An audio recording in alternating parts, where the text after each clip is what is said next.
Papa Dudu, meron ba kayong comfort food? Yung klase ng pagkain na kapag kinain ninyo, hindi lang kayo mabubusog kundi maibabalik pa kayo nito sa nakaraan. Ako kasi, Papa Dudut, ay meron. At egg sandwich yon. Pero bago ko ikwento kung bakit ay gusto ko munang bumati ng isang mapagpalang katanghalian sa inyong lahat at sa mga kabarangay natin. Ako po si Jing, 35 years old at nakatira dito sa Malate, Manila, kasama ang pamilya ko. Nadiskubre ko ang programa ninyo noong pandemic nang minsan akong nakapakinig ng isa sa mga storya ninyo online. Tapos nagustuhan ko po ito kaya hinahanap-hanap ko na. Ang pakikinig sa Barangay Love Stories ang paraan ko para makapag-relax mula sa pag-aasikaso sa aking mga anak. Magsisimula ang kwento ko noong 18 years old ako, Papa Dudut. Nasa 4th year high school ako noon at kasama ko na lang sa buhay at bahay namin ng Lola Lilia ko, nanay ng mama ko at ang papa nonong ko. Wala akong kapatid. Si mama naman ay iniwan na kami noong sanggol pa lamang ako. Sumama raw siya sa boyfriend niya at nagpakalayo-layo. Hanggang ngayon ay wala akong balita sa kanya at wala na rin naman akong balak alamin kung nasaan siya o kung buhay pa ba siya. Napatawad ko naman siya sa pang-iiwan sa amin pero ayoko nang makipag-ugnayan sa kanya kung bibigyan man ako ng pagkakataon, Papa Dudut.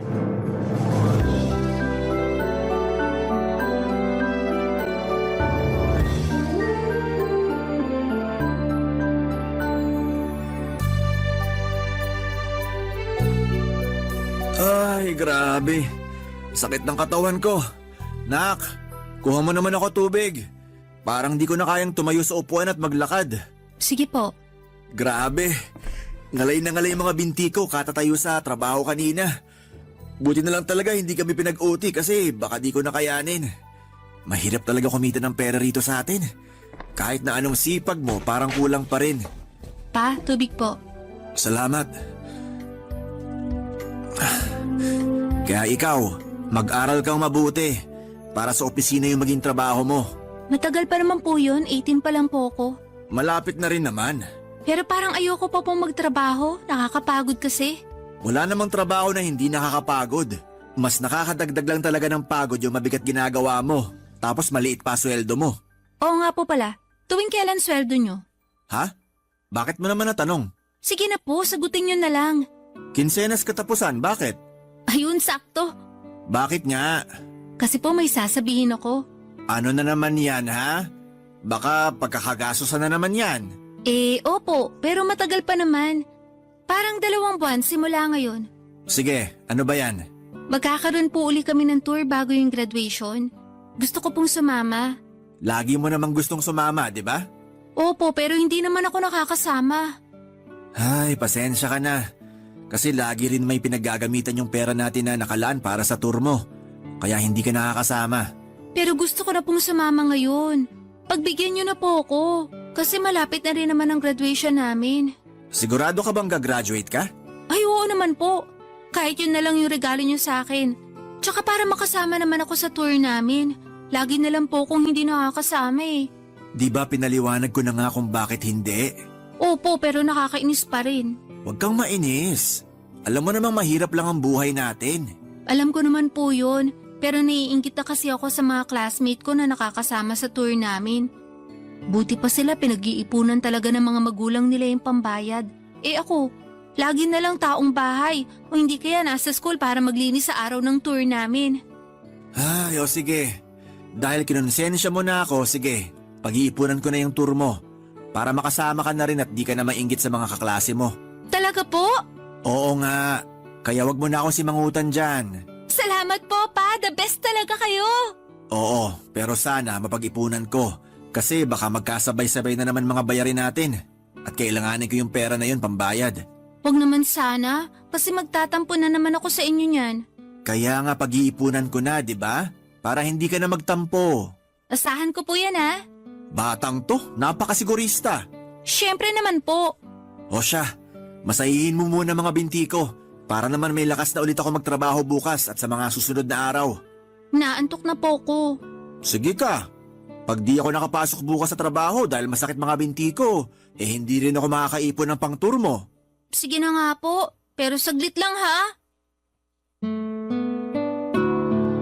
Papa Dudut, simula elementary hanggang third year high school ay hindi ko pa naranasang makasama sa mga tour o field trip. Mahirap lang kasi ang pamilya namin at medyo gagastos talaga ng malaki kapag sumama ako. Sinasabi ko naman ng maaga kay Papa para mapag-ipunan niya, Papa Dudut. Pero laging may pinagkakagasosang mas mahalagang bagay ang perang nakalaan para doon. Kaya nga laging masama ang loob ko at nagtatampo sa kanya. Lagi ko rin siyang dinadabugan at nagmamaktol ako sa harapan niya pag hindi nasusunod ang gusto ko. Pero sa huli wala rin naman akong magagawa. Factory worker ang tatay ko at kumikita siya ng minimum. Magkaibigan at magkaklase sila ng nanay ko noong high school at nabuntis niya ito kahit na may boyfriend ito.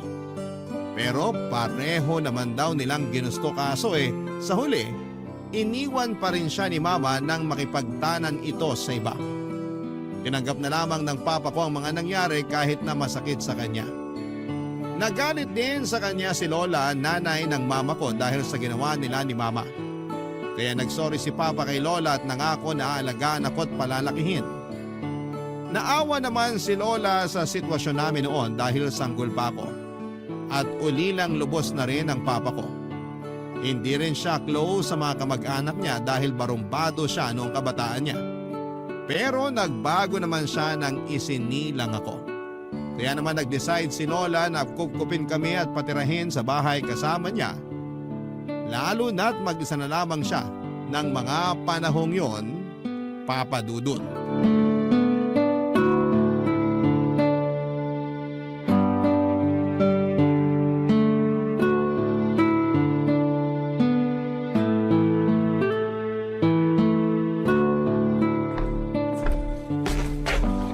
Laalis po ako. Oy! Sandali. Bakit po?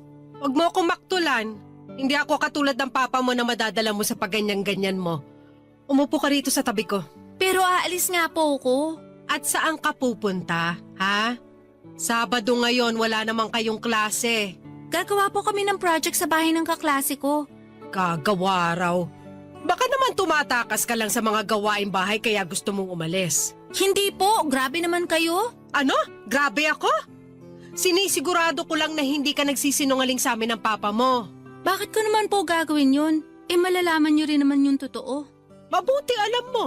Pero seryoso, may gagawin po kaming project ngayon. Kung gusto niyo, yung classmate ko pa ang magpaalam sa inyo. Hindi na kailangan.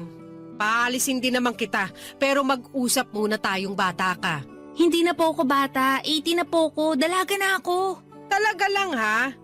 Dalaga raw pero madalas isip bata. Tungkol saan po ba yung pag-uusapan natin? Nalaman ko na gusto mo raw sumama sa tour ninyo. Opo, nakwento po sa inyo ni Papa? Oo. At nakwento rin niya yung sinabi mo sa kanya na pag hindi ka nakasama, magtatampo ka raw sa kanya. Tama ba yun? Ay, syempre. Nakakatampo naman po na lagi na lang akong hindi nakakasama sa tour namin. Simula elementary hanggang third year high school. Kaya ka naiinggit sa mga kaklase mo, ganon. Opo. Alam mo naman ang sitwasyon ng buhay natin, di ba? Alam ko naman po, pero... Alam mo naman pala, pero bakit ganyan ka pa rin mag-isip? Hindi naman po sa ganun. Hindi raw sa ganun, pero para ka pa rin bata na hindi naiintindihan ng sitwasyon ng pamilya natin. Baka nakakalimutan mo na kulang na lang magkanda-kuba kami ng papa mo sa pagtatrabaho para maitaguyod ka lang. Hindi ko naman po nakakalimutan yun. Kaya nga nag-aaral ako ng mabuti para masuklian ko yung pagsasakripisyo nyo. Dapat lang na mag-aral ka ng mabuti. Kasi maswerte ka dahil nakakatungtong ka sa eskwelahan. Marami dyan ang mga kaedad mo yung mas pinipiling pagtrabahuhin ng mga magulang nila kaysa pag-aralin. Nagtatrabaho rin naman po ako ah. Diba tinutulungan ko nga po kayo sa pagtitinda? Oo, sa tuwing wala kang klase. Pero nitong nakaraan napapansin ko ha, lagi ka nalang umaalis tuwing Sabado at Linggo. Katulad ngayon, naalis ka na naman. Mahalaga naman po yung pupuntahan ko. Kanina ko pa sinasabi na gagawa nga po kami ng project ng mga classmate ko kaso parang hindi nyo naman naiintindihan. Anong sinabi mong bata ka? Hindi na nga po ako bata. Naiintindihan ko na po yung sitwasyon ng buhay natin.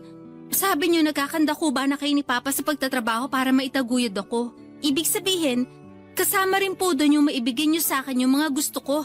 Anong pinagsasasabi mo? Saan mo yan natutunan? Naisip ko lang po. Kasi may iba akong kaklase na katulad din natin yung buhay pero nakakasama naman sila sa tour. Hindi mo dapat kinukumpara ang buhay natin sa buhay nila. Tsaka kung gusto mo talagang sumama sa tour na yan, tulungan mo kami ng Papa mo sa pagtatrabaho. Hindi yung pagsasalitaan mo kami ng ganyan. Para kang hindi nag-aaral.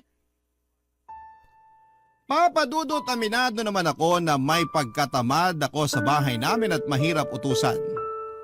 Kaya madalas nagagalit sa akin ang lola ko lalo na at may pagka-istrikta siya. Mabait naman siya pero lamang lang talaga yung pagiging mataray niya. Lagi rin niya akong pinapangaralan na huwag maging swail na anak dahil ayaw niyang kalakhan ko yon. Wala raw kasing mararating ang mga anak na hindi marunong rumespeto sa mga magulang. Kaya dala-dala ko pa rin ang pangaral niyang yon magpahanggang sa ngayon. Tindera ng mga gulay ang lola ko at kasama niya ako sa paglalako ng mga ito sa palengke at sa ibang mga barangay. Pero kapag nasa school na ako ay mag-isa na lamang si lola na nagtitinda. Bilib talaga ako sa kanya, Papa Dudut, dahil sa edad niyang 58 ay may lakas pa rin siya na katumbas ng 10 kabayo. Kaya nga kahit nagdadalaga na ako noon, ay napapalo pa rin niya ako. Minsan nagagalit at nagtatampo ako kay Lola dahil masungit siya sa akin. Pero alam ko at ramdam ko naman na mahal niya ako katulad ng pagmamahal sa akin ni Tatay. Yan ang mga bagay na hindi ko makakalimutan, Papa Dudut. Barangay Love Stories. Barangay Love Stories. Papa Dudut, isa sa mga turo sa akin ng lola ko ay ang pagpapahalaga sa bawat sentimong kinikita namin. Ibig sabihin, kailangang pag-isipan ko ng mabuti ang mga bagay na dapat kong pagkagastosan para hindi naman daw sayang ang pera. Pero pagod na akong mainggit sa mga kaklase ko na palaging nakakasama sa mga tour, Papa Dudut. Sawa na akong makinig sa mga magaganda at nakakatuwa nilang kwento tungkol sa mga lugar na binibisita nila dahil gusto ko rin na makapunta doon. Gusto ko rin na ako naman ang magkwento. Imbes na lagi na lang nakikinig sa kanila, Papa Dudut. Kaya nga lalo kong pinaramdam kay Papa na gusto kong sumama sa paparating naming tour. At kapag hindi na naman ako nakasama, sinabi ko na maglalayas ako sa bahay namin. Natakot ang tatay ko na baka totohanin ko ang paglalayas, kaya naman sinabi niya ang pag-iipunan niya, ang perang ipambabaya doon. Umasa ako ng husto na nananabik na dumating ang araw na yon. Yun pa lang kasi ang unang pagkakataon na makakasama ako sa naturang tour, kaya naman hindi na ako mapakali pa. Yung bang tipong gusto ko nang hilahin ang mga araw sa sobrang excited ko, Papa Dudut.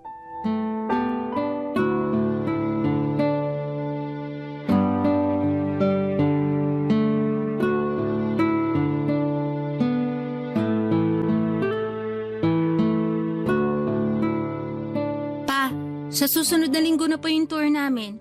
May pera na po ba kayo? Ha? Ay, oo naman. May naipon na ako. Naku, excited na po ako. Pwede ko na po bang kunin? Nagpapabahig na kasi si Ma'am para sa mga siguradong sasama. Sige, sandali. Kunin ko lang sa wallet ko. Oh, ito na anak. Ay, bakit sakto lang po ito? Anong ibig mong sabihin? Wala na po ba kayong pera para may pasobra naman? Said na yung wallet ko. Wala na akong pera rito. Ano ba yan? Kulang po to. Paano magkukulang yan? Sabi mo sakto na yan. Ang ibig ko pong sabihin, pambayad lang to sa tour. Wala pa po rito yung baon ko at pocket money. Pwede ka namang magbaon ng kanin at ulam dyan. Tsaka bakit kailangan mo ng pocket money? Siyempre, baka may bibilin po ako doon sa mga lugar na pupuntahan namin. At saka gusto ko masarap naman po yung ulam ko. Hindi yung lagi nalang itlog, isda at gulay katulad ng inuulam ko sa school. Napakagastos mo namang bata ka. Hindi na po ako bata. Kainis kayo ni Lola. Lagi niyo akong sinasabihan ng ganyan. Para sa amin ng lola mo, bata ka pa. Kasi parang bata ka pa rin mag-isip. Ewan ko sa inyo. Anong ewan mo sa akin? Aba, Jing, hindi ko gusto yung ugali mo at mga pasagot-sagot sa akin, ha? Lagi niyo naman pong hindi gusto ni Lola yung ugali at pagsagot ko eh. Minsan naiisip ko hindi niyo talaga ako gusto kaya ganyan sinasabi niyo sa akin. Hindi totoo yan. Nag-aalala lang kami ng lola mo kasi hindi tama yung ginagawa mo. May anak bang ganyan sumagot sa magulang at lola niya? Tapos di ka na nga nagpasalamat sa akin dyan sa perang binigay ko pang bayad sa tour mo. May bago ka na namang hinihingi. Dapat po kasi pati yung perang pambili ko ng baon tsaka pocket money, pinag-iipunan niyo rin. Ano ka mo? Maiisip ko pa ba yon? Kailangan din natin magbayad ng iba nating gastusin dito sa bahay. Yung pagkain natin, sa kuryente, tsaka sa tubig. Minsan lang naman po ako sumama sa tour. Kaya wag niyo na pong isumbat sa akin yung mga bayarin natin. Hindi ko lang mapigilan kasi parang nakakatampo ka naman. Magtatampo kayo sa akin tapos magsusumbong na naman kay Lola. Anong magsusumbong pinagsasasabi mo dyan? Pinagalitan niya kaya ako tungkol sa sinabi ko sa inyong gusto kong sumama sa tour namin. Hindi pagsusumbong yon. Nagtanong lang yung lola mo kung bakit napapadalas ang pag-overtime ko sa trabaho. Kaya sinabi ko na nag-iipon ako pambayad sa tour mo. Kahit na, pinagalitan pa rin po ako ni Lola at kasalanan niyo yon. Paanong naging kasalanan ko pa? Pambihira ka namang bata ka? Basta, pag-ipunan niyo uli yung pambaon ko tsaka pocket money kasi kailangan ko po yon. Oo, sige na, sige na. Pag-iipunan ko ulit. Sa susunod na linggo pa naman yung tour nyo na yan, di ba? Opo, salamat po. Papadudot masayang-masaya nga ako nung ibigay na ni Papa ang perang pambayad ko sa aming tour. Alam ko kasi sa sarili kong totoong-totoo na yon. Na sa wakas ay makakasama na ako at hindi na lamang basta makikinig sa kwento ng mga kaklase ko tungkol sa kung gaano kaganda ang lugar na pinuntahan nila. Hindi nagtagal ay ibinigay na rin sa akin ng papa ko ang perang para meron akong pang pocket money. Kasama na rin doon ang pambili ko ng baon. Siyempre hindi mawala-wala ang paborito kong egg sandwich na ginawa mismo ng lola ko. Kahit na naiinis sila sa akin ni Papa sa pagiging demanding ko, alam kong mahal nila ako at hindi nila ako matitiis. Noong araw na dumating nga ang tour namin, hinatid ako ni Lola sa school kahit na sabi ko ay kaya ko naman. Pero pinilit niya ako kasi hindi pa siya tapos magbilin ng mga dapat at hindi ko dapat na gawin. Nag-alala kasi siya sa akin kahit na malaki na ako. Kaya nga thankful talaga ako na kahit wala akong nanay ay meron naman akong lola at papa na nag-aalaga sa akin ng mga panahong yon. Oo, may mga pagkakataon pa rin na napapatanong ako sa sarili ko kung anong pakiramdam na magkaroon ng nanay katulad ng mga kaklase ko. Marami kasing bagay na hindi kayang gawin ng tatay ko na mga nanay lamang ang nakagagawa. Tulad ng pagtatali ng buhok ng maayos, paghahanda ng baon at kung ano-ano pa. Buti na lang talaga at nandyan si Lola kaya kahit papaano ay napupunan niya ang pangangailangan kong yun. Papa Dudut.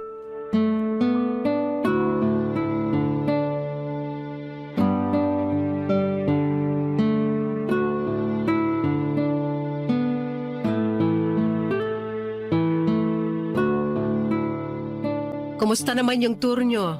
Naku, sobrang saya Paula. Ang gaganda dun sa mga pinuntahan namin. Hanggang ngayon hindi pa rin ako makapaniwala na kasama na ako sa tour. Magpasalamat ka sa tatay mo. Kasi kung hindi dahil sa kanya, hindi ka makakasama dyan. Nagpasalamat ako kay Papa. Okay na po yun. Oo nga, pero hindi ko lang mapigilan ang sarili ko na maawa dun sa tatay mong yun. Napakasipag kasi. Kahit napapagod na siya sa pagtatrabaho, tuloy-tuloy pa rin siya sa ginagawa niya kasi nga, desidido siya na makasama ka rin dun sa tour nyo. Opo, kaya masayang-masaya nga po ako. Pero napansin ko po, laging dinadaing ni Papa na sumasakit daw yung tiyan niya. Nasabi po ba niya sa inyo? Oo. Alam niyo po ba kung bakit? Sinabi niya wag ko na raw sabihin sa'yo kasi baka mag-alala ka raw. Mas lalo po ako mag-aalala kung hindi niyo sasabihin sa akin. Naisip ko nga na karapatan mo ring malaman lalo na tatay mo yun. Kaya nga sabihin niyo na po. Nung nagpa-check up siya, lumabas na nagka-ulcer siya. Kaya madalas na sumasakit yung tiyan niya. Pero wag ka na masyadong mag-alala kasi niresetahan naman na siya ng gamot. Bakit naman po siya nag-ulcer? Hindi po ba siya kumakain sa tamang oras? Ganun na nga.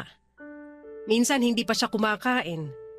Inamin niya sa akin yon kaya lalong lumala yung sakit niya. Bakit po? Kasi nagtitipid siya. Yung pera na pambili niya ng pagkain ay niipon niya para maibigay sa'yo. Pambili ng baon at pang pocket money mo. Sinabihan mo raw kasi siya na sakto lang pambayad sa tour yung perang binigay niya. Kaya hiningan mo pa siya. Totoo ba yon? Opo.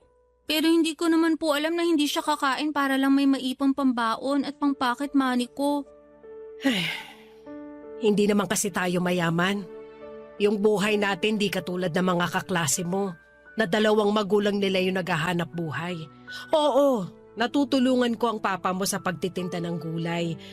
Pero hindi naman pare-pareho yung kita ko. May mga araw na malakas, pero mas marami yung matumal. Tsaka, tumatanda na ako. Kahit na kaya ko pa naman, medyo nakakaramdam na rin ako ng mga sakit-sakit sa katawan. Kaya nga sabi ng papa mo, tumigil na ako sa pagtitinda. Ako naman yung may ayaw kasi gusto kong tumulong sa kanya dahil kawawa naman siya. Siya lang yung nagtatrabaho para sa pamilya natin. Dahil sa sinabi niyo parang nakonsensya naman po ako. Hindi ko sinabi yon para yan ang maramdaman mo. Gusto ko bumawi ka sa kanya kahit na sa mga maliliit na bagay na hinihingi niya. Tulad ng pagpapamasahe sa binti niya pag nangangalay siya. Pero mali pa rin yung inasal mo sa papa mo, ha? Dapat mas naging mapagkumbaba ka. At hindi yung lagi mo siyang minamaktulan. Alam ko naman na alam mo ang sitwasyon ng buhay natin. Kaya sana mas maging maunawain ka. Lalo na sa ama mo kasi ginagawa naman niya lahat para maibigay lang sa'yo yung maayos na buhay. Balang araw may iintindihan mo rin at pasasalamatan mo siya. Salamat po kasi sinabi niyo sa akin yung mga pagsasakripisyo niya. Lalo na para lang makasama ako sa tour namin. Tsaka sa inyo na rin kasi kahit lagi niyo akong pinagagalitan, alam ko na mahal niyo pa rin ako. Siyempre, apo kita kaya mahal kita. Ikaw na lang yung alaala na meron ako mula sa nanay mo simula nung umalis siya. Kaya nga nangako ako noon sa sarili ko na aalagaan kita. Kaya sana wag ka na rin masyadong maldita. Opo, sorry po ulit. O siya, tama na yan. Ituloy mo na lang yung kwento mo tungkol sa mga lugar na pinuntahan nyo. Para naman masaya yung pinag-uusapan natin. Papadudot, nalungkot naman ako matapos kong malaman ang dahilan kung bakit madalas ang pagsakit ng tiyan ni Papa. At mas nakonsensya ako nang sabihin sa akin ni Lola ang tungkol sa mga sacrifices na ginawa niya para lamang makasama ako sa tour namin. Tapos minalditahan ko pa ang tatay ko para lang masunod ang gusto ko. Bigla tuloy bumalik sa alaala ko ang mga pagkakataon na hindi ako naging mabuting anak sa kanya sa tuwing nagmamaktol ako at nagdadabog sa mga utos niya. Doon ay biglang nag-sink in sa isipan ko ang lahat ng mga pangaral ng lola ko sa akin. Kaya unti-unti ay nagbago ang pag-uugali ko. Hindi naman ako masamang anak, medyo pasaway lang talaga kaya nga binabawas-bawasan ko na. Hindi rin ako madalas nagreklamo kapag inuutusan ako ni na Lola at Papa. O kapag hindi ko gusto ang ulam, ay hindi na ako papadudot naghahanap ng masarap kasi yun lang ang kinaya ng pera namin. Nagpapasalamat ako sa Diyos sa mga blessings na ibinigay niya para sa pamilya namin at nangako ako sa sarili ko na balang araw ay babawi ako sa 2 taong pinakamamahal ko. Barangay Love Stories. Barangay Love Stories. Papadudot, lumaki akong hindi close sa papa ko dahil noong una ay naisip ko na kasalanan niya kung bakit kami iniwan ni mama. Tapos busy pa siya lagi sa trabaho kaya naman kaunti lang yung panahon niya na makasama ako at masubaybayan sa paglaki ko. Buti na lang at nandyan si Lola dahil kahit papaano ay merong nag-aasikaso sa akin mula pagpasok sa eskwelahan hanggang sa pagdalo ko sa mga PTA na kasama si Lola. Laging sinasabi ng lola ko na unawain ko na lamang ang tatay ko. Kasi nga siya lang halos ang naghahanap buhay sa pamilya namin. Lalo na noong tuluyan nang tumigil sa pagtitinda ang lola ko. At habang tumatanda ako ay naiintindihan ko na ang tatay ko kung bakit gano'n na lamang siya kapursigidong magtrabaho. Bukod sa ayaw niya kaming magutom ni lola, gusto niya rin na makaipon ng pera ng pangkolehiyo ko. Nakita ko sa mga pagod niyang mga mata na mahal niya ako kahit na hindi niya yon madalas sabihin. Kaya naman naging inspirasyon ko sila ni lola para pagbutihin ang pag-aaral ko at nagbunga ngayon nang makapagtapos ako sa high school ng may karangalan.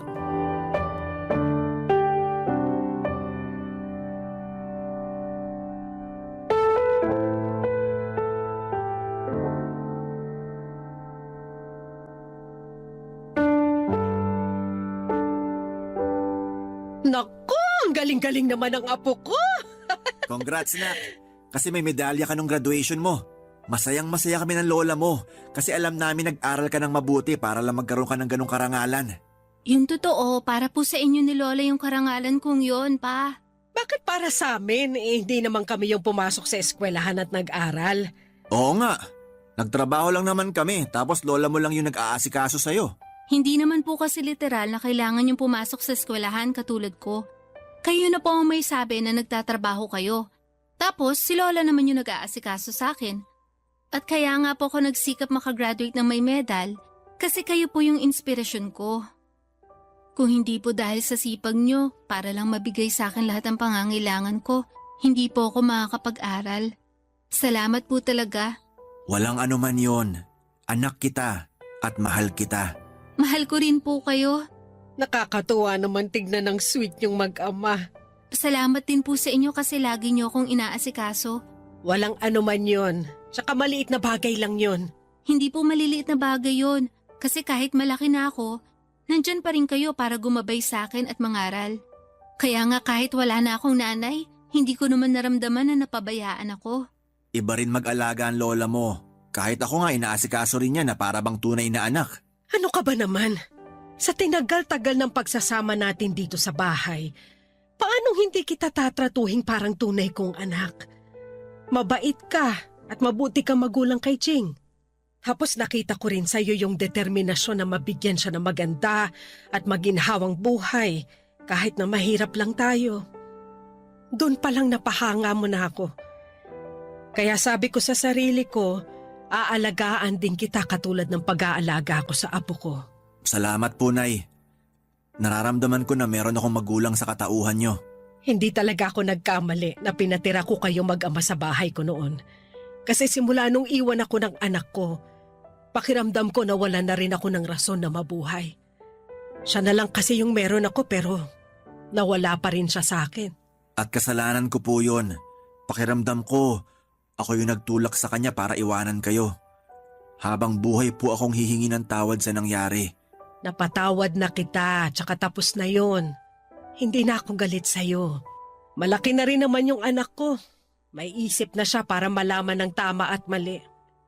Alam ko na alam niya ang ginawa niya ng araw na yon. Kung sakaling bumalik po si Mama, patatawarin niyo ba siya? Oo naman. Anak ko pa rin naman siya, tsaka wala na sa akin yun. Nangyari yun, matagal na panahon na. Ikaw pa? Wala na rin kaso sa akin yon. Ang mahalaga, bumalik siya para sa inyo ng lola mo. Ayos na ako na wala sa prioridad niya. Kasi kayo na lang din ang lola mo ang prioridad ko. Ikaw ba, Jing? Sakaling bumalik ang mama mo tapos humingi ng tawad sa pangiiwan niya sa'yo nung baby ka pa lang. Patatawarin mo ba siya? Pwedeng oo, pero hindi ibig sabihin sasama na ako sa kanya sakaling kunin niya ako. Kasi para sa akin, kayo lang ni Papa ang pamilya ko.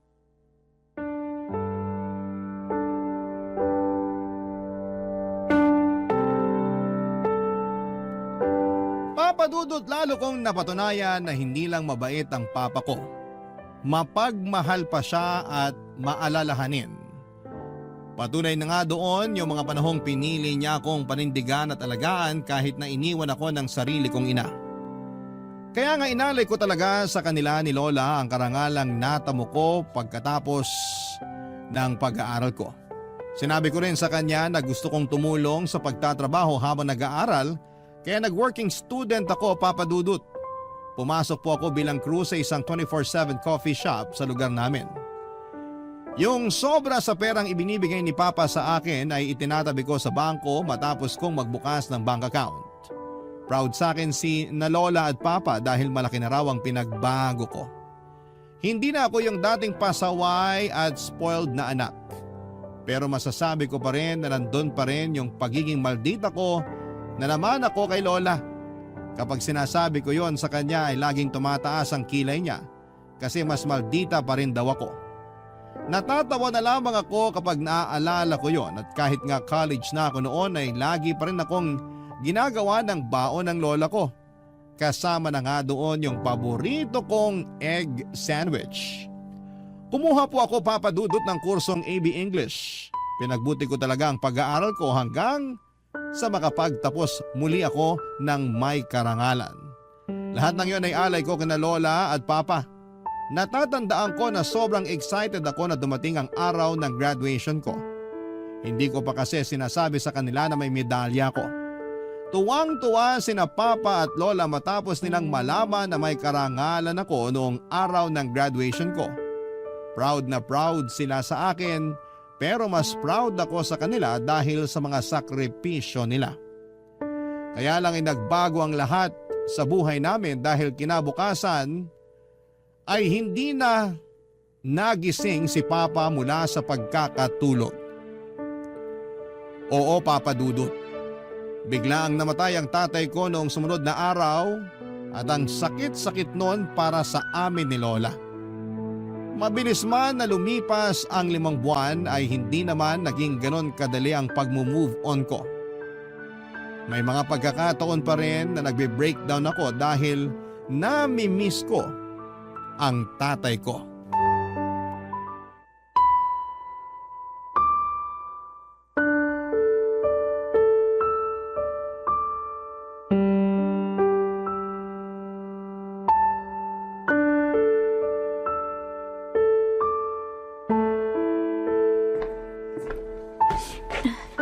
Umiiyak ka na naman ba, Jing? Sorry La, hindi ko lang mapigilan. Namimiss ko lang si Papa tapos baka malapit na rin ang period ko kaya ito na naman yung hormones ko. Ayos lang yon. Namimiss ko rin naman ang papa mo eh. Bakit naman po kasi ganun? Anong bakit ganon?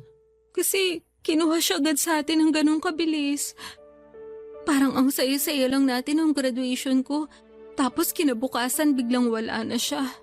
Hindi ko rin alam kung paano sasagutin yung tanong mo kasi ako mismo naguguluhan din. Hindi ko pa nga naibabalik sa inyo lahat ng magaganda at mabubuting bagay na ginawa niyo sa akin para lang makapagtapos ako sa pag-aaral. Paano ko na po gagawin yun kung wala na si Papa? Ang daya, ang sakit-sakit po.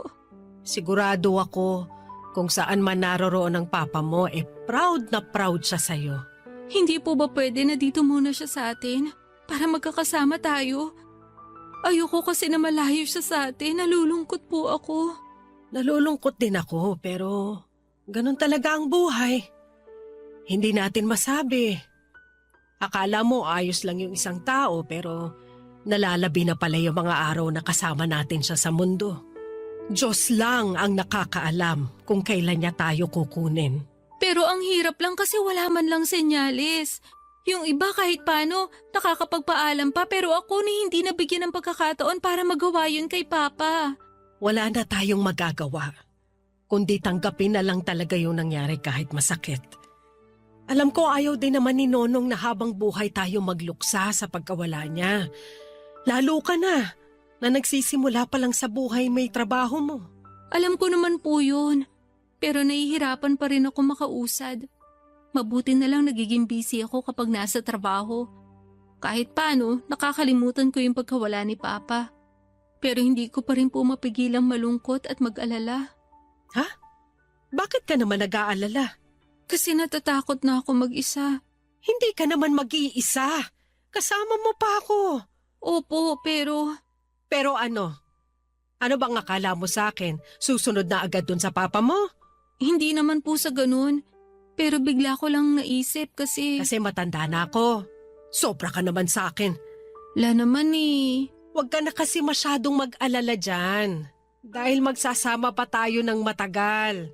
Iniingatan at inaalagaan ko naman ang sarili ko kasi gusto ko pa mabuhay ng matagal. Lagi rin ako nagdarasal sa Diyos na sana wag muna niya akong kunin para may makasama ka pa. Ako rin, yun din ang lagi kong dasal. Kasi marami pa po tayong gagawin na magkasama. O yun naman pala Kaya wag ka na mag-isip ng kung ano-ano dyan. Basta tandaan mo, hanggat nandito ako, hindi ka mag-iisa. Hanggat nabubuhay ako, merong kang makakasama. Baka maiyak na naman ako niyan. Ikaw talaga? Tahan na. Lagi ka na lang umiiyak. Ayaw ng papa mo niyan. Gusto niya kahit wala na siya, lumaban ka pa rin. Magpakatatag ka. Dahil may maganda pang buhay na naghihintay sa'yo sa hinaharap. Papa Dudut, alam ko na may mga araw na malungkot.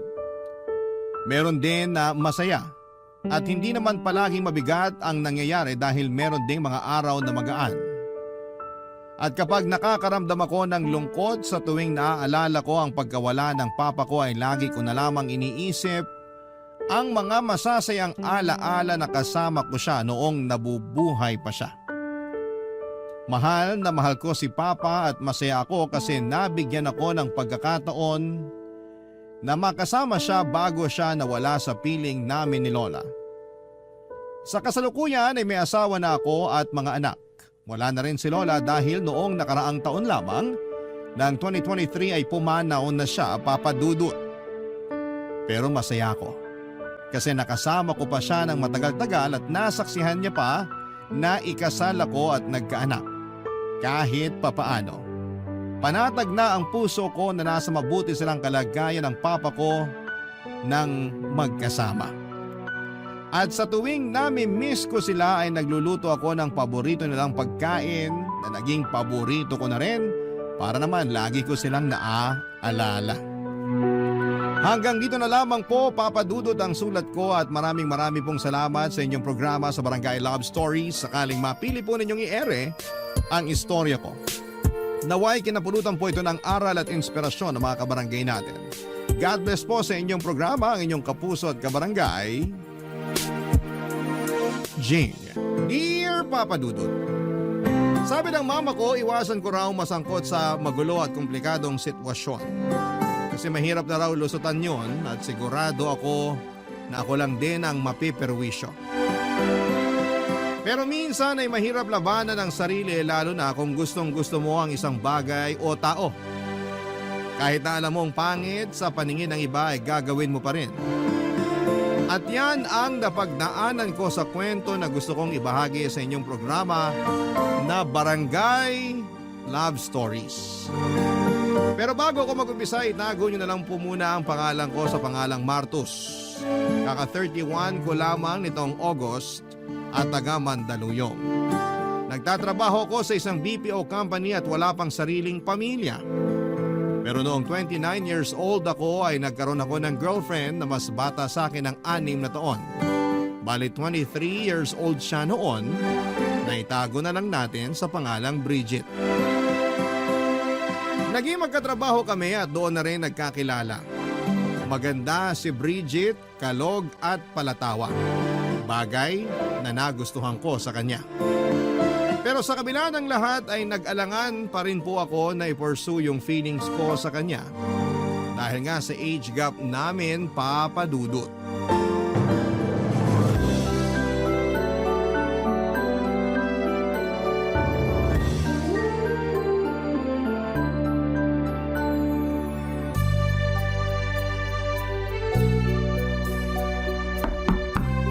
Kuya, ako to, si Pio. Pasok ka, bukas yung pinto. Sige, salamat. May kailangan ka ba? Wala naman. Pero napansin ko kasi na kanina ka pa nandito sa kwarto mo. May problema ba doon? Rest day ko naman ngayong araw, di ba? Wala naman. At alam ko namang rest day mo. Baka nasanay lang ako na lagi kang lumalabas tuwing ganitong araw. Alam mo na, para makipag-date. Mag-happy-happy. Ang tagal na nun bro. Parang kaedad mo pa ako eh. Ilang taon ka na nga ba ulit? 25. Ayun, so bale 4 years ago pa yun. Tsaka may girlfriend pa ako nun. Ngayon wala naman ako mailalabas. Kayo lang nila mama at papa pag gusto nyong gumala. Grabe, 4 years ka na palang single. Hindi ka ba nabobore? Bakit naman ako mabobor?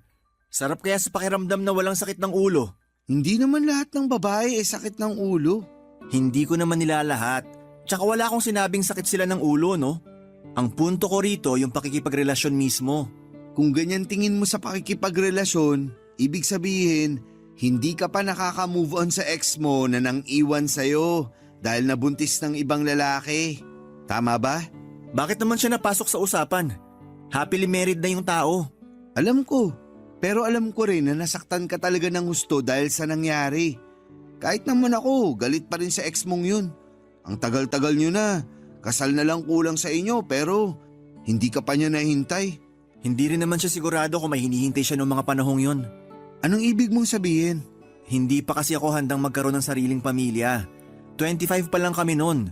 Para sa akin, bata pa yon. At gusto ko pang i-enjoy yung mga panahong kami pa lang yung magkasama. Kaso gusto na niya magkaanak kami. Ilang beses kong sinabi na ayoko pa.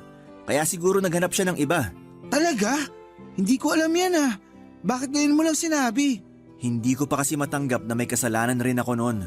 Galit na galit pa naman ako sa kanya. Sinisi ko rin siya pero kung naging handa lang sana ako, hindi siya maghahanap ng ibang lalaki.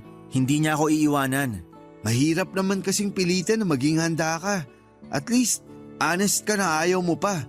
Siguro, hindi lang talaga kayo yung itinadhana sa isa't isa. Bakit ba napunta sa aming dalawa yung usapan? Alam nga namang sa aming dalawa, kayo yung mag-ex, di ba? Ex na nga, di ba? Past is past. Huwag na nating pag-usapan kasi tapos na yon. Pero wala ka pa ba talagang nagugustuhan? Ha? Kung wala ka pa ba akong nagugustuhan? Actually, meron na. Sabi na eh. Pero komplikado kasi… Pamilyado.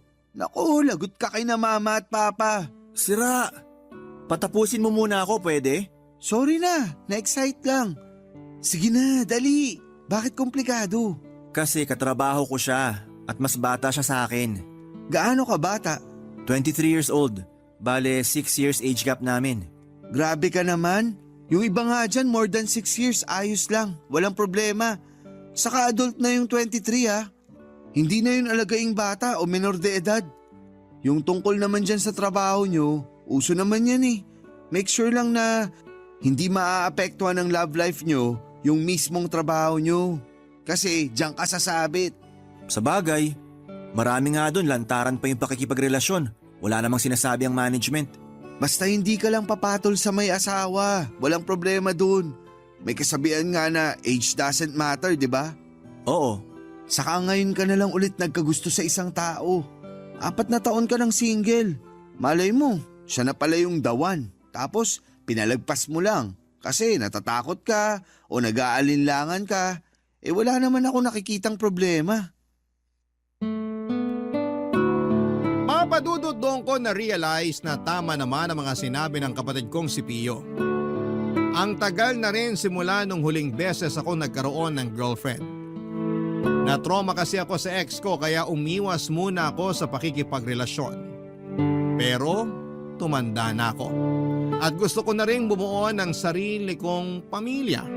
Kaso hindi yata ako swerte sa mga kaedad ko.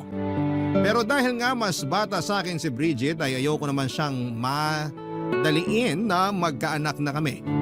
Gusto ko munang sulitin ang mga pagkakataon na kami lang ang magkasama bilang magkasintahan. Kaya nga tinuloy ko na rin ang panliligaw sa kanya. Tulad ng sinabi ko ay nagustuhan ko kay Bridget yung ugali niyang palatawa at kalog.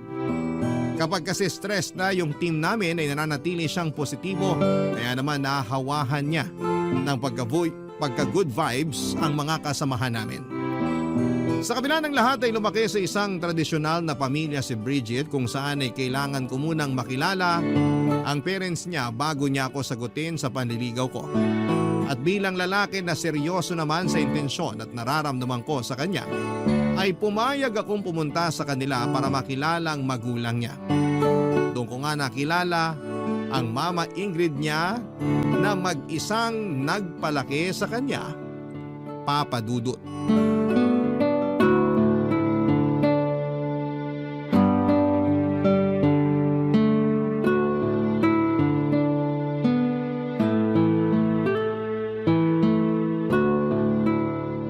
Ilang taon ka na nga ulit, Martos?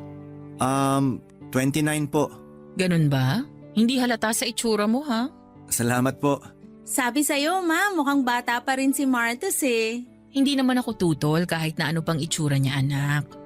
Lalo na kung gusto mo at mahal mo yung isang tao. Pero syempre, kailangan makilala ko muna kung sino yun. Salamat po. The best talaga kayo. Ikaw ba, Martos? Wala ka pang asawa? Di ba sinabi ko na po na single siya? Gusto ko pa rin kumpirmahin sa kanya mismo, no? Nako, wala po akong asawa. Eh anak, Wala rin po. jowa, Yung anak niyo po, kung sasagutin niya ako. Hoy, baka makurot ako ni mama. kukurutin talaga kita ang harot-harot mo. Sorry na po, si Martus kasi. Pasensya ka na kung ganito ako magtanong. Ayoko lang kasi mapunta sa maling lalaki tong unika iha ko. Alam mo kasi, nag-iisang anak ko yan sa pagkadalaga. Kaya mahal na mahal ko yan. Nakwento nga po ni Bridget na kahit wala siyang papa, sapat na raw po yung pagmamahal na galing sa inyo. Oo, kasi binuhos ko talaga sa kanya lahat-lahat ng pagmamahal ng dalawang magulang kahit na nag-iisa ko. Kaya nga mahal na mahal ko si mama kasi never na rin siya nag-boyfriend o nag-asawa. Talagang nakafocus na lang siya sa pagpapalaki niya sa akin. Ganun ba? Nakakabilib naman yun. Nung pinanganak ko kasi si Bridget, 17 years old pa lang ako. Wala pa akong alam sa pagiging nanay.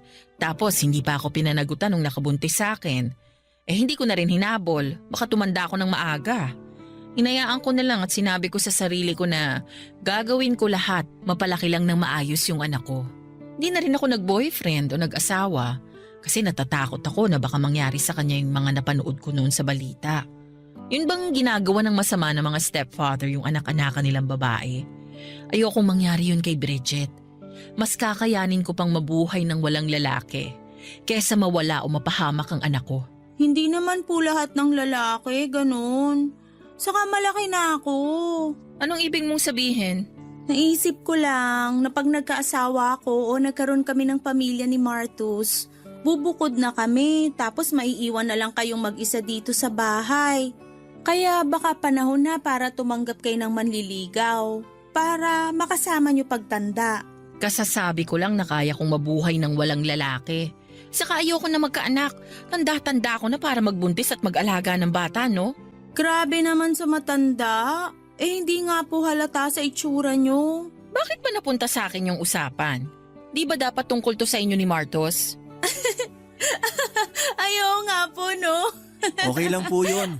Naaaliw naman akong panoorin yung pagbabangayan nyo. O siya, basta ipangako mo lang sa akin na hinding-hindi mo sasaktan, lolokohin o paiiyakin ng anak ko. Kasi pag nangyari yon, ako talagang makakalaban mo. Nagkakaintindihan ba tayo? Opo, tita. Pinapangako ko po na mamahalin ko si Bridget. Hindi ko siya paiiyakin o lolokohin at aalagaan ko po siya. Dahil sa mga sinabi mo na panatag na ako na nasa mabuting lalaki ang anak ko. Naman eh. Bakit ba? Siyempre anak kita at mahal kita. Walang ina ang gustong mapahamak ang anak niya. Papa Dudut, hindi halatang nasa 40 years old na ang nanay ng girlfriend ko dahil maganda pa rin ito at mukhang bata.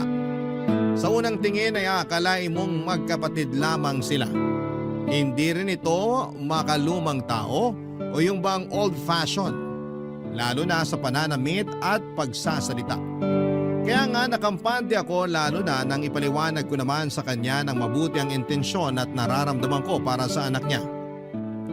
Masaya rin si Bridget na makitang panatag ako sa mama niya. Nagpatuloy ang sandali na yon na puno ng kwentuhan at nagtapos yon na masakit ang pangako dahil sa kakatawa.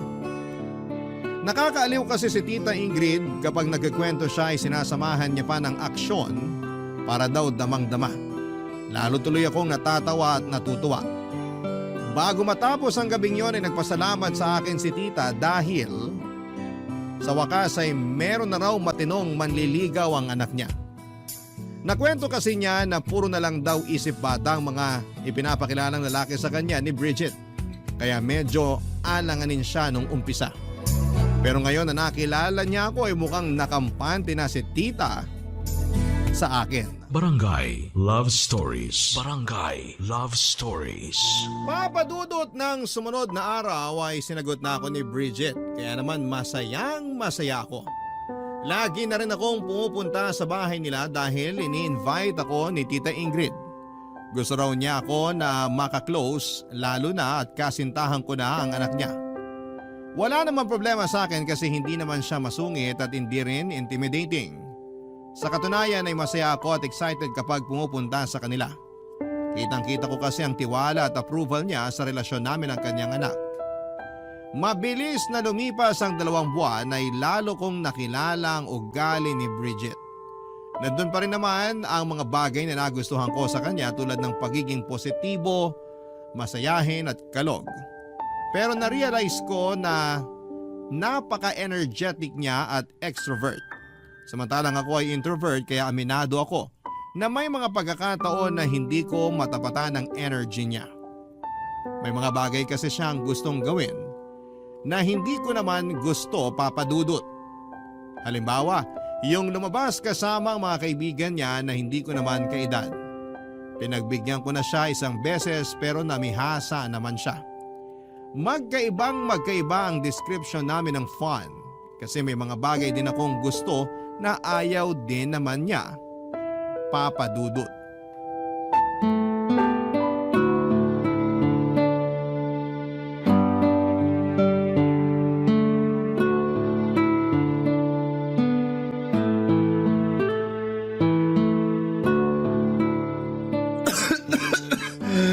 Kuya, masama na yung ubo mo ah. Patingin ka na kaya sa doktor. Ayos lang ako. Naambunan kasi ako kahapon kaya eto, inuubo ako. May sipon na nga rin ako eh. Hala, baka may lagnat ka na rin yan. Wala pa naman pero masama na pakiramdam ko. Uminom ka na ba ng gamot? Oo, kanina pa. Inaantok na nga ako eh. Baka kailangan ko lang ng pahinga. Mabuti pa nga. Basta, babalik ako rito para i-check ka ha. Magluluto si mama ng sopas para may makain ka pagising mo. Sige, salamat. Alis na ako. Dumaan lang ako para kumustahin ka. Magbabasketball muna ako. Pagaling ka. Okay, salamat.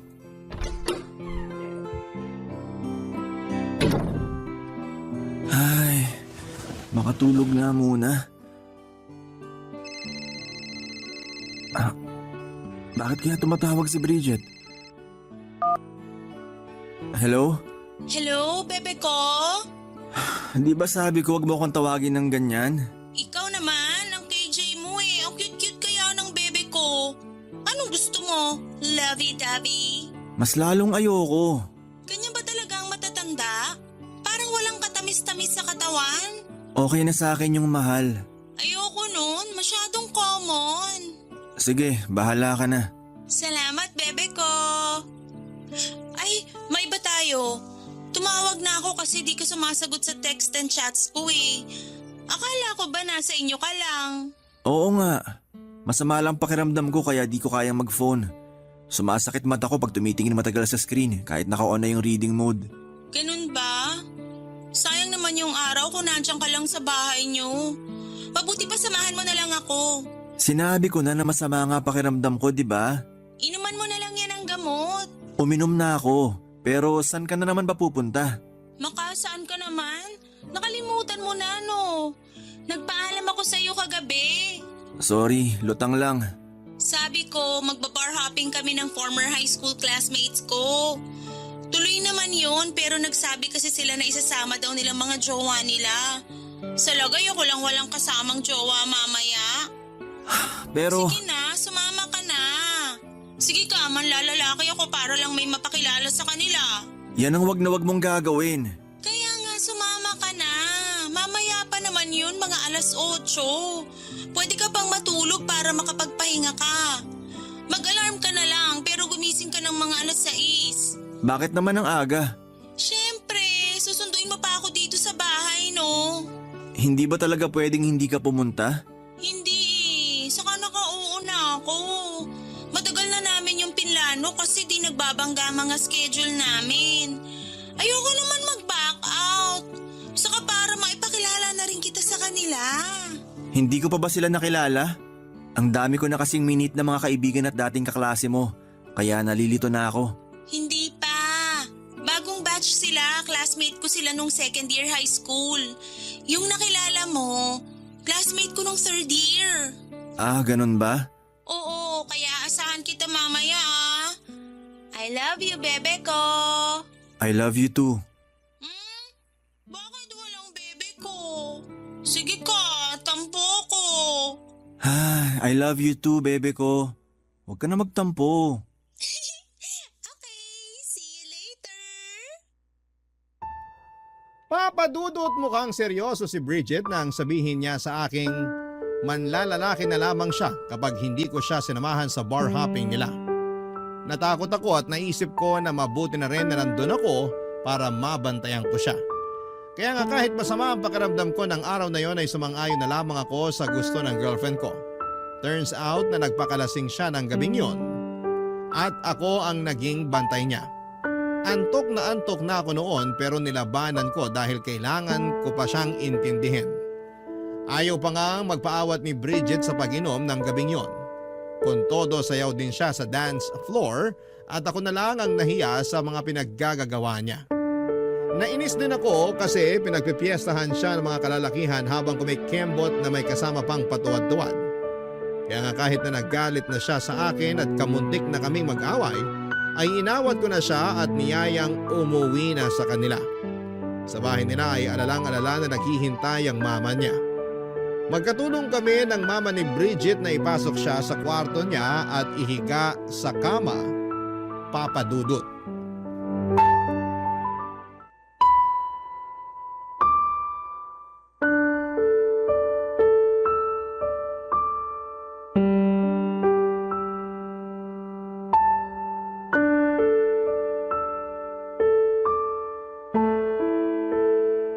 Ano ka ba naman, bata ka? Bakit ka nagpakalasing?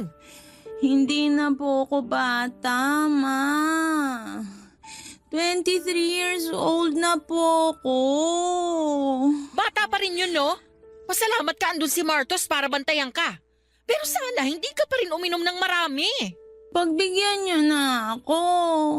Minsan lang naman kami magkita-kita ng mga high school classmate ko eh. Ang akin lang naman, paano kung mapahama ka dahil dyan sa kalasingan mo tapos... Kasama ko naman po si Martus. Siya po nag-alaga sa akin, kaya huwag na kayong mag-alala. Safe na safe po ko na nakauwi dito sa bahay. Hindi ka na nahiya sa boyfriend mo? Bakit naman po ako mahihiya? Isabi niyo nga po, boyfriend ko naman. Kahit na. Ano na lang ang sasabihin niya sa'yo? Nalasinggera ka? Hindi kita pinalaki ng ganyan. Huwag na po kayo masyadong magalit. Sige kayo, baka tumaas yung presyon nyo. Bukas nyo na lang po ako sermonan. Inaantok na ako. Ay! Ewan ko sa'yo. Mukhang tulog na po yata si Bridget, tita. Oo nga eh. Marami ba talaga ang nainom niya? Medyo po. Ayaw pa nga niya magpaawat eh. Inaaway pa ako pero sabi ko umuwi na kami dahil baka nag-aalala na rin kayo. Nag-aalala na talaga ako kasi anong oras na oh? Tapos hindi man lang nagtitext sa akin. Yung huling text nung nakarating na kayo doon. Tapos wala na. Sorry po, tita. Hindi na rin ako nakapag-text sa inyo kasi sumasakit ulo ko pag matagal nakatutok sa screen ng cellphone. Tapos binabantayan ko na rin si Bridget nung nagsimula na siyang magpakalasing. Ayos lang yon. Hindi mo naman responsibilidad na i-update ako. Responsibilidad yon ng anak ko kasi nanay niya ako. Saka kahit paano kampante naman ako dahil kasama ka niya. Buti nga po sumama ako kahit na masama yung pakiramdam ko. Mahirap na, baka mapano pa si Bridget. Anong sabi mo? Masama ang pakiramdam mo? Opo. Hawakan ko nga ang noo mo. Pakiramdaman ko kung may lagnat ka. Sige po. Naku, mainit ka nga. Sorry po. Labas na lang po muna ako. Doon ka lang sa sala. Huwag ka na munang umuwi. Kasi baka mapano ka pa. Nakakahiya naman po. Sa akin ka pa talaga mahihiya. Para namang ibang tao ka pa, boyfriend ka ng anak ko. Saka 2:00 na ng madaling araw. Alanganing oras na yan. Dito ka na lang matulog. Doon ka sa sofa. Malapad naman yon at saka malambot. Sigurado po ba kayo? Kasi pwede naman ako mag-book ng sasakyan. Oo, sigurado ako. Huwag ka na mag-book. Baka wala rin namang dumating. Ang gawin mo, magsabi ka na lang sa mga magulang mo o sa kapatid mo na dito ka na muna makikitulog sa amin. Para naman hindi sila masyadong mag-alala. Sige po, salamat po. Ako nga ang dapat magpasalamat kasi ligtas mong naihatid sa bahay tong anak ko. Sana wag kang magsawa sa kanya kasi hindi naman yan ganyan kapasaway. Baka naimpluwensyahan lang ng mga barkada kaya medyo tumitigas ang ulo. Pero pagsasabihan ko na lang siya pag nahimasmasan na. Nakikinig naman yan sa akin. O sige na, pumunta ka na dun sa sofa. Dadalhan na lang kita ng unan sa kakumot. Aasikasuhin ko lang muna si Bridget tapos pupuntahan na kita doon. Okay po. Salamat po ulit. Walang anuman. O siya, mauna ka na ron. Susunod ako doon sa sala. Papa Dudut, hindi maganda o gaga sa pagpapasalamat sa akin si Tita Ingrid dahil ligtas kong naihatid sa bahay nila ang anak niya. Masaya naman ako kasi alam kong nagampanan ko ang pagiging boyfriend ko kay Bridget. Pero dahil sa mga nangyari, lalong sumama ang pakiramdam ko ng gabing yon. Bagay na napansin naman ni Tita, kaya hindi na niya ako pinauwi pa. Sa halip ay pinagpahinga na lamang niya ako at pinatulog sa sofa nila sa sala. Pagkatapos niyang asikasuhin ang anak niya ay ako naman ang inasikaso niya. Binigyan ako ng gamot ni Tita Ingrid pagkatapos kong kainin ang niluto niyang mainit-init na sabaw. Pinagalitan pa nga niya ako kasi pinabayaan ko raw ang sarili ko. Pero nabanggit ko sa kanya na umaga pa lamang ay masama na ang pakiramdam ko at napasama lamang dahil sa paglabas namin ni Bridget. Kahit na hindi ko naman sinisisi ang girlfriend ko ay malaking factor pa rin ang pamimilit at pangungonsensya niyang samahan ko siya dahil may gagawin siyang hindi maganda pag hindi ko siya sinamahan. Mabuti sana kung hindi niya alam pero sinabi ko rin naman sa kanya na masama nga ang pakiramdam ko. Kaya si Tita Ingrid na lamang ang humingi ng dispensa sa ginawa ng kanyang anak, Papa Dudut. Barangay Love Stories. Barangay Love Stories. Papa Dudut, bago ako natulog ng gabing yon ay mukha ni Tita Ingrid ang huling nakita ko. At mukha rin niya ang unang bumungad sa akin paggising ko. Naramdaman ko rin ang malamig niyang palad na sinasalat ang noo ko kaya nagtulog-tulugan muna ako at hinintay na matapos siya. Buti hindi niya napansin na gising na talaga ako ng mga oras na yon. Nang masigurado niyang buwaba ng lagnat ko ay masaya siyang pumunta sa kusina para magluto ng almusal namin. Bumangon na rin naman ako pagkalipas ng ilang minuto. Nauna na kaming kumain ni Tita Ingrid kasi masarap pa ang tulog ni Bridget. Nangako siya sa akin na sisermonan niya ang girlfriend ko pagising. Pero sinabi kong huwag na lamang. Kasi siguradong masakit pa ang ulo noon, baka sumakit din pati ang tenga. Nagkatawanan na lamang kami ng mama niya bago pinagpatuloy ang pag-aalmusal. Bago ako umalis sa bahay nila, Papa Dudut, ay nagising na si Bridget. Pero hindi ko siya nakausap ng matino dahil lutang pa siya at may hangover. Kaya ang nangyari ay natulog na lamang siya ulit pagkatapos ko siyang pakainin. Nang sumunod na araw ay hindi man lang nagsorry sa akin si Bridget sa pagsama niya sa akin kahit na masama ang pakiramdam ko. O magpasalamat man lang dahil naihatid ko siya ng ligtas sa bahay nila. Mabilis na lumipas ang 3 buwan habang lalo kong nakikilala ang girlfriend ko ay unti-unti kong nare-realize na hindi pala talaga kami compatible sa isa't isa. Bukod sa ugaling niyang napakaisip bata, walang konsiderasyon at happy-go-lucky ay mukhang hindi naman niya talaga ako mahal. Paano'y lagi na lamang niya akong tinatakot na manlalalaki siya para masunod lamang ang gusto niya. Tapos may pagkakataon na parang hindi boyfriend ang turing niya sa akin sa harap ng mga barkada niya. Mas madalas ay alalay o utosan at hindi ko na yon nagugustuhan pa, Papa Dudut.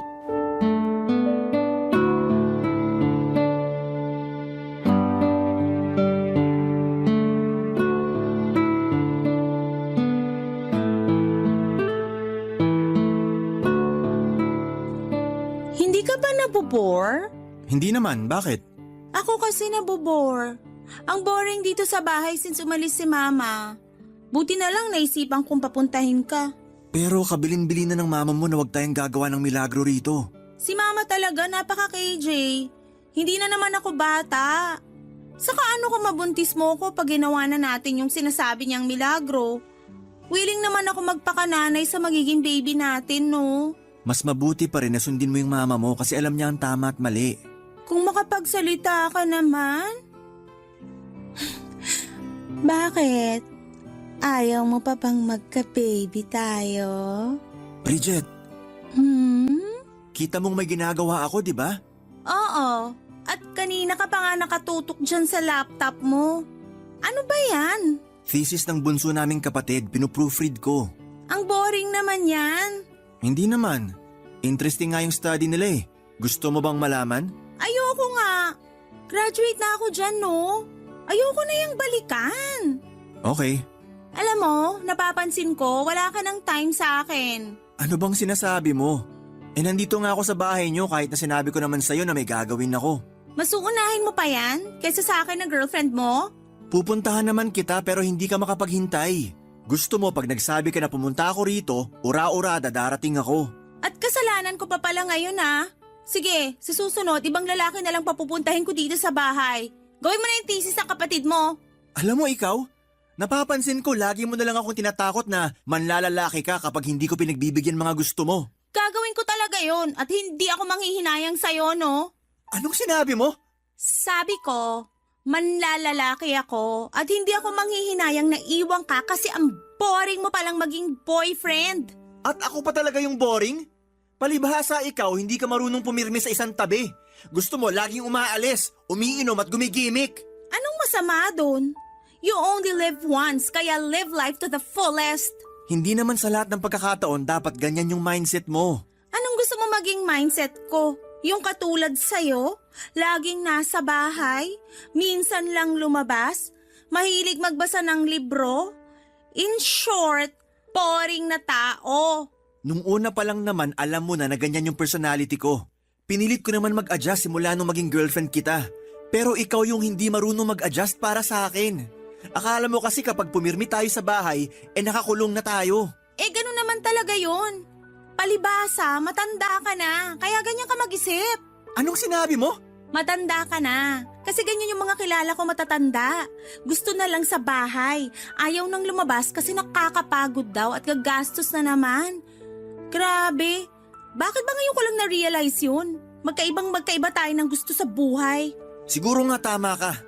Pero pagod na ako mag-adjust para sa'yo. Di wag. Hindi ka naman kawalan. Kaya ko sarili ko.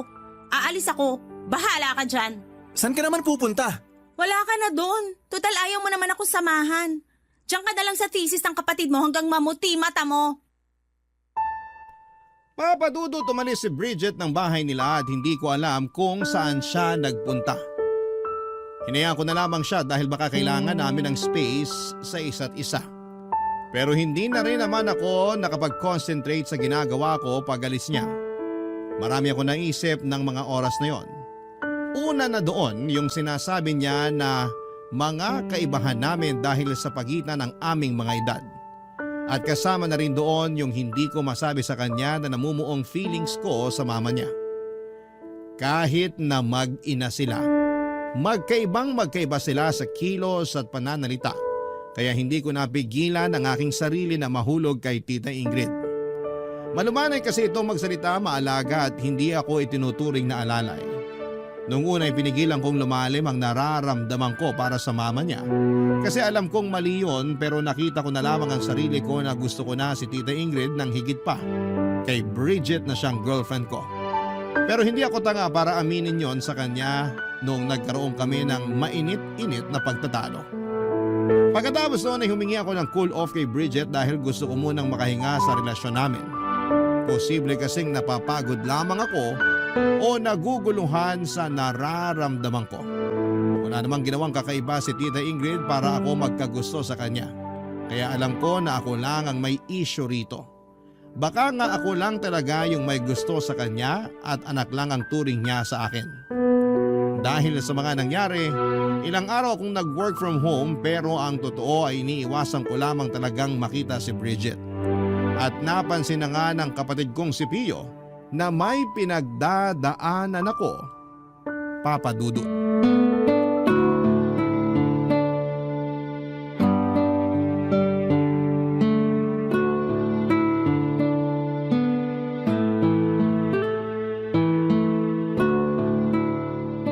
Buti pwede mag-work from home sa inyo kahit hindi na pandemic, no?